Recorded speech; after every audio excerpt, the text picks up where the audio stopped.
Värvin puuvillasest riidest koti tekstiilivärviga, mida saab ahjus kinnitada. Marabou Textil Plus ja Marabou Textil tekstiilivärvi saab kuumutada 150 kraadises ahjus 8 minutit ja värv on jäädavalt riide küljes kinni.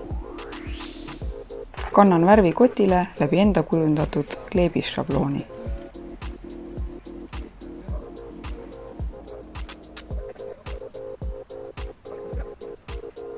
Kõik värvid on peal.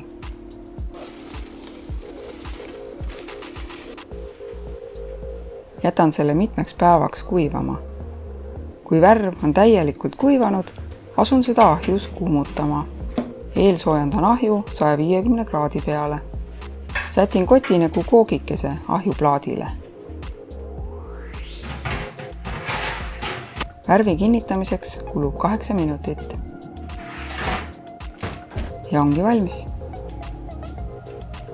Triikimisega võrreldes hoiab aega kokku, juhul kui poekotte peaks olema korraga rohkem. Aga nüüd pesen ja vaatan, kas värv ka riidel püsib.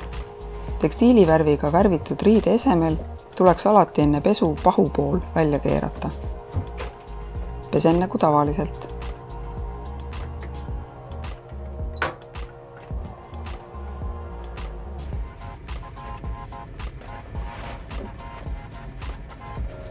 Tundub, et värvid on endiselt alles. Võib tulemusega rahule jääda. Soovitan neid Marabou värve näiteks käsitööõpetajale, sest nii saab panna mitu värvitud asja korraga ahju ja aja kokkuhoid triikimisega võrreldes on suur. Aitäh vaatamast, like'i ja subscribe'i!